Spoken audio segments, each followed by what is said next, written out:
Student, good morning. कैसे हो? आशा करता हूँ आप बढ़िया होंगे।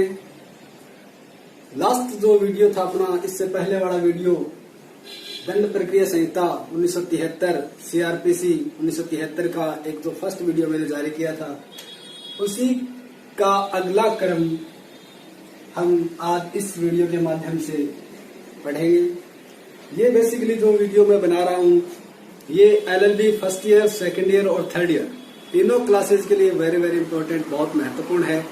क्योंकि मेरा ये जो पर्पज है कि एलएलबी के जो बच्चे हैं फर्स्ट ईयर, सेकंड ईयर और थर्ड ईयर, उनको एक बेहतर गुणवत्ता युक्त एक वीडियो मिले, जिसमें उनका एलएलबी के पर्पज से ही उनको आगे तैयारी करने का मौका मिले हो सकता है। लेकिन मेरा जो बेसिक जो पर्पज है वो मेरा ये है कि LLB first year, second year, third year के बच्चों को एक जगह एक बेहतर वीडियो मिल सके, इसलिए मैंने ये वीडियो बनाना शुरू किया है। अगर आपको ये वीडियोस पसंद आए तो आप इसे लाइक करना, अपने दोस्तों के साथ शेयर करना, ताकि और ज्यादा बच्चों को इसका बेनिफिट मिल सके। आज हम चर्चा करेंगे सीआरपीसी का चैप्टर फर्स्ट, प्रिलिमिनरी, प्रारंभिक। इससे पहले जो वीडियो है उसको आप जरूर देखना, क्योंकि इसके शुरुआत से पहले क्या था, सीआरपीसी कैसे अस्तित्व में आया, उसके बारे में इससे पहले वाले वीडियो में मैंने डिटेल से बताया है। वो है सामान्य परिचय और पृष्ठभूमि। सीआरपीसी दंड प्रक्रिया संहिता का सामान्य परिचय और उसकी पृष्ठभूमि क्या है, उसका बैकग्राउंड कैसे क्या रहा था। सामान्य सी बात करें हम, जो वर्तमान में सीआरपीसी है, जो दंड प्रक्रिया संहिता 1973 है, उसमें कितने अध्याय हैं, कितने चैप्टर हैं, तो 37 उसमें अध्याय हैं। और धाराएं कितनी है, सेक्शंस 484 धाराएं हैं, 484 और 184 धाराएं हैं। शेड्यूल कितने हैं, 2 शेड्यूल हैं, first schedule, second schedule, 2 schedule हैं। इससे पहले जो सीआरपीसी थी, जो अस्तित्व में थी, 1898 की सीआरपीसी थी। उस 1898 की सीआरपीसी को के स्थान पर प्रतिस्थापित 1973 की सीआरपीसी कर दी गई थी, इसी के द्वारा प्रतिस्थापित किया गया था। तो 1898 की जो सीआरपीसी थी वो बृहद सीआरपीसी थी, बड़ा एक उसमें कानूनी प्रावधान थे। उन सब को ध्यान में रखते हुए, संशोधन करते हुए 1973 की सीआरपीसी को अस्तित्व में लाया गया। 1898 की जो सीआरपीसी थी उसमें अध्याय थे 46। वर्तमान में 1973 की सीआरपीसी में कितने अध्याय है, 37। पहले 1898 की जो सीआरपीसी उसमें थे 46 अध्याय। 1898 की जो सीआरपीसी उसमें धाराएं थी 565 धाराएं। अब जो वर्तमान में सीआरपीसी जिसको हम पढ़ रहे हैं, अध्ययन कर रहे हैं, 1973 की सीआरपीसी, उसमें धाराएं हैं 484। 1898 की जो सीआरपीसी थी उसमें शेड्यूल 5 थे, first, second, third, fourth, fifth. और अब जो सीआरपीसी 1973 की पढ़ रहे हैं उसमें शेड्यूल 2 हैं, शेड्यूल फर्स्ट और शेड्यूल सेकंड। ये हमें बेसिक इसका थोड़ा ध्यान रखना है। कंपटीशन में कई बार ये पूछ लिया जाता है, तो इसके बारे में थोड़ा सा ध्यान रखना है।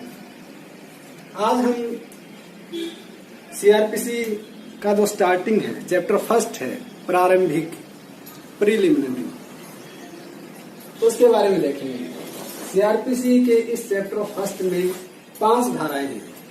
धारा 1 से धारा 5 तक 5 धाराएं इसमें उल्लेखित हैं। अगर हम धारा फर्स्ट की बात करें, धारा फर्स्ट इसका संक्षिप्त नाम, विस्तार और प्रारंभ के बारे में बता रहा है। संक्षिप्त नाम क्या होगा, सीआरपीसी का संक्षिप्त नाम क्या होगा, दंड प्रक्रिया संहिता 1973, क्रिमिनल प्रोसीजर कोड 1973 इसका संक्षिप्त नाम होगा, दंड प्रक्रिया संहिता 1973। शॉर्ट टाइटल, संक्षिप्त नाम, दंड प्रक्रिया संहिता 1973, कोड ऑफ क्रिमिनल प्रोसीजर 1973। विस्तार, इसका एक्सटेंड, इसका विस्तार कहां तक है, सीआरपीसी का विस्तार कहां तक है, इसका क्षेत्र विस्तार क्या है, इसके बारे में जब सीआरपीसी 1973 को लागू किया गया था, उस समय इसका विस्तार था जम्मू एंड कश्मीर को छोड़कर संपूर्ण भारत पर। इसका एक्शन कहां तक था, जम्मू कश्मीर को छोड़कर संपूर्ण भारत पर ये लागू होगी। J&K जम्मू एंड कश्मीर सिवाय संपूर्ण भारत पर लागू। ये एक लाइन लिखी हुई है इसमें सीआरपीसी डायरेक्ट।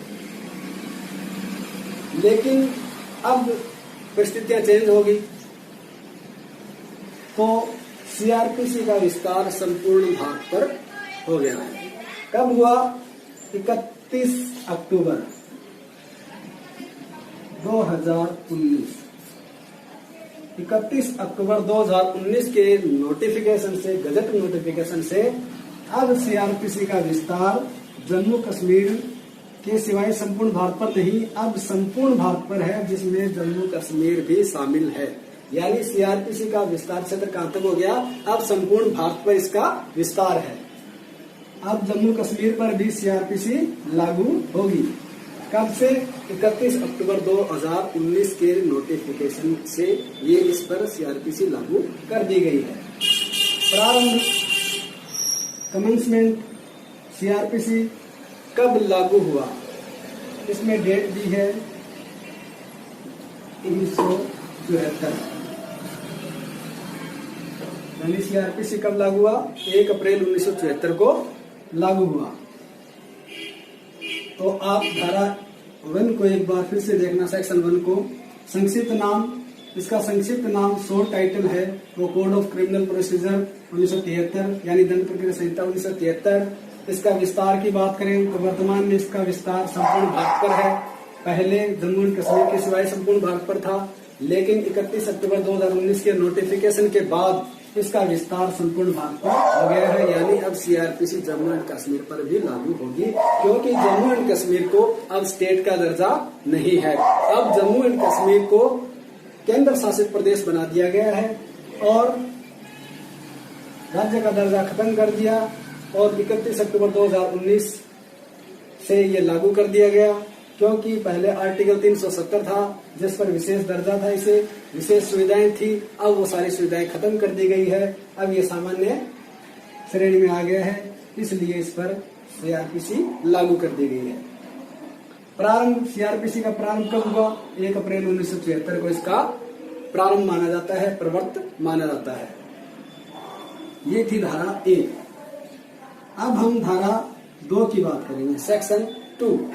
सेक्शन 2 में डेफिनेशंस के बारे में बताई गई है, परिभाषाएं बताई गई है कि इस सीआरपीसी में जो जो आगे वर्ड्स आएंगे उनका परिभाषा, उनका अर्थ क्या होगा, उसके बारे में इसमें विस्तार से बताया गया है। सेक्शन 2A से Y तक, सेक्शन 2A से लेके Y तक, यानी धारा 2 कै से लेके मैं तक, इसमें डेफिनेशन क्लोज बताया गया है। ये डेफिनेशन क्लोज हम इसको एक साथ पढ़ेंगे डेफिनेशन को। इससे पहले हम धारा 3 पढ़ेंगे। धारा 3 ये कहती है निर्देशों का अर्थ लगाना, यानी निर्देशों का अर्थ लगाना, क्या निर्देश होंगे और उनका क्या अर्थ लगाया जाएगा।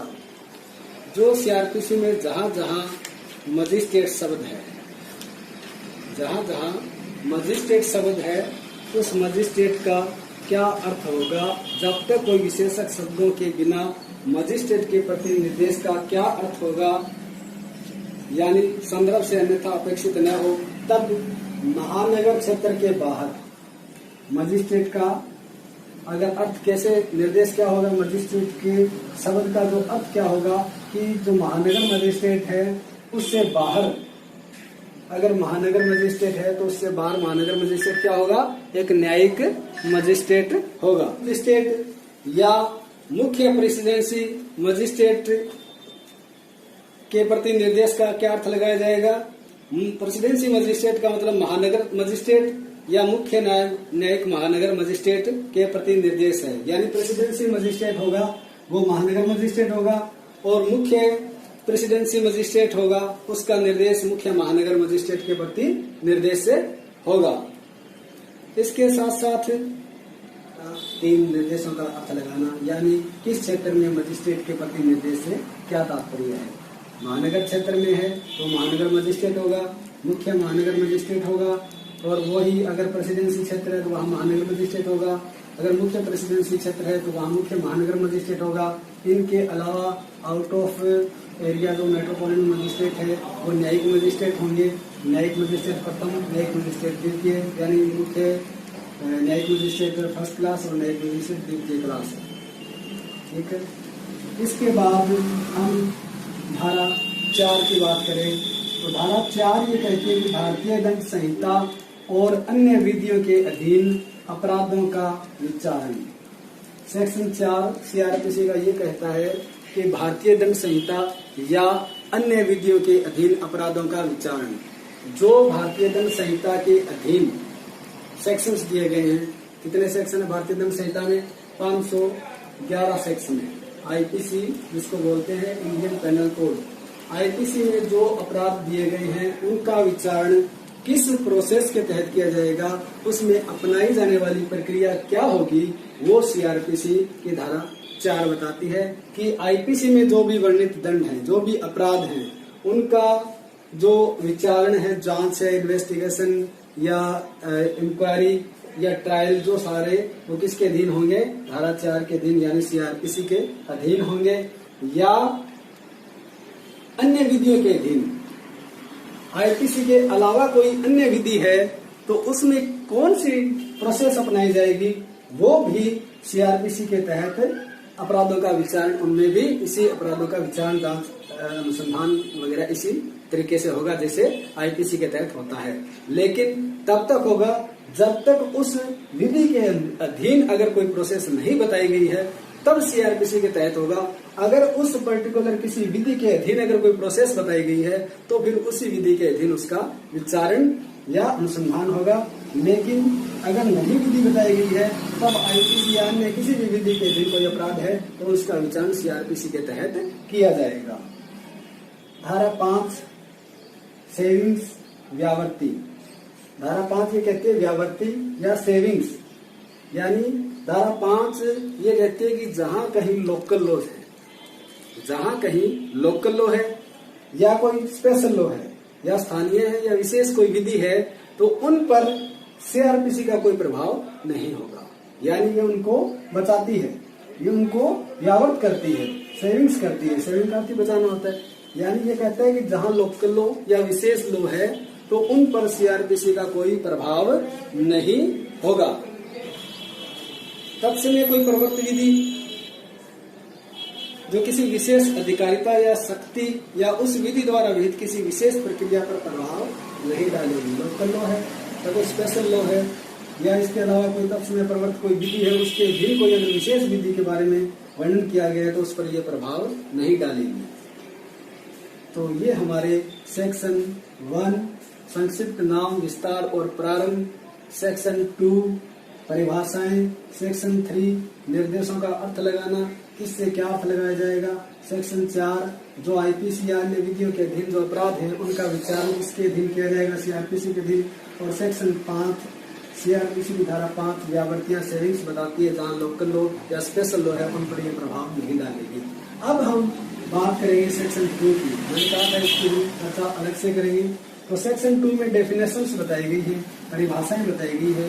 आज मैं 2-4 आपको परिभाषाएं करवाऊंगा, उसके अलावा इसका एक अलग से एक सेक्शन का जो डेफिनेशन क्लॉज उसका एक पूरा वीडियो अलग से बनाएंगे ताकि वो आपको एक साथ पढ़ने को मिल जाए सारी धारा। धारा 2A से Y यानी धारा 2 कै से मैं तक में डेफिनेशन बताई गई है। धारा 2 कै या 2A इसको हम सेक्शन 2A भी लिख सकते हैं, जमानतीय अपराध। सेक्शन 2A जमानतीय अपराध डेफिनेशन, परिभाषाएं में सबसे फर्स्ट परिभाषा है जमानतीय अपराध, सेक्शन 2 कै या धारा 2 कै या सेक्शन 2A। बेलेबल ऑफेंस, जमानती अपराध यानी बेलेबल ऑफेंस। कौन से ऑफेंस ऐसे हैं जो बेलेबल हैं, जो जमानतीय अपराध हैं, जिनको जमानतीय बताया गया है। सीआरपीसी इसमें यह कहा गया है कि सीआरपीसी में जो शेड्यूल फर्स्ट है, शेड्यूल फर्स्ट मैंने यहाँ बताया था आपको कि सीआरपीसी में 2 शेड्यूल हैं। शेड्यूल फर्स्ट पिछला जो वीडियो था मेरे, इससे पहले वाला वीडियो, उसमें मैंने क्लियर किया है कि शेड्यूल फर्स्ट में अपराधों का वर्गीकरण किया गया है, क्लासिफिकेशन ऑफ ऑफेंसेज, और सेकंड में फॉरम्स, फॉरम्स यानी प्रारूप के बारे में बताया गया। तो सेक्शन फर्स्ट यहाँ कहता है बेलेबल ऑफेंस या जमानती अपराध क्या है, जो शेड्यूल फर्स्ट के कॉलम 5, शेड्यूल फर्स्ट में वो कॉलम बनाए गए हैं, वो 6 कॉलम बनाए गए। मैंने यहाँ पे भी आपको समझाने की दृष्टि से यहाँ पे आपके सामने इसका डायग्राम बना दिया है। शेड्यूल फर्स्ट में इस प्रकार से कॉलम बने हुए हैं। जो सबसे पहला कॉलम है उसके ऊपर धारा लिखी हुई, धारा। सेकंड कॉलम में अपराध, थर्ड कॉलम में दंड, फोर्थ कॉलम में संज्ञेय या असंज्ञेय है अपराध, कॉग्निजेबल और नॉन कॉग्निजेबल ऑफेंस, और फिफ्थ कॉलम में वेलेबल ऑफेंस या नॉन वेलेबल ऑफेंस, जमानती या अजमानती अपराध, जिसके बारे में हम यहाँ चर्चा कर रहे हैं। और सिक्स्थ कॉलम है किस न्यायालय द्वारा विचारणीय, यानी जो अपराध किया जा रहा है वो कौन सी कोर्ट के द्वारा विचारणीय है। ये शेड्यूल फर्स्ट में इस प्रकार से आईपीसी के सारे अपराधों को उल्लिखित किया गया है। कौन सा अपराध है, क्या दंड है, क्या उसमें संज्ञेय असंज्ञेय है, या जमानती अजमानती है, या किस न्यायालय द्वारा विचारणीय, मजिस्ट्रेट के न्यायालय द्वारा है या सेशन न्यायालय द्वारा विचारणीय है, आदि बातों का उल्लेख इसमें किया गया है। तो ये कहता है कि धारा 2 के जमानती अपराध यानी बेलेबल ऑफेंस कौन सा है, जो शेड्यूल फर्स्ट में जमानती के रूप में दर्शाया गया है। शेड्यूल फर्स्ट का जो कॉलम 5 है उसमें बताया गया है कौन सा अपराध बेलेबल है, जमानती है, कौन सा अजमानती है। तो जमानती अपराध कौन सा होगा, जो शेड्यूल फर्स्ट के कॉलम 5 में जमानती के रूप में दर्शाया गया है या तत्समय प्रवर्त किसी विधि द्वारा जमानती घोषित किया गया है। ये अपराध जमानती अपराधों की श्रेणी में आते हैं।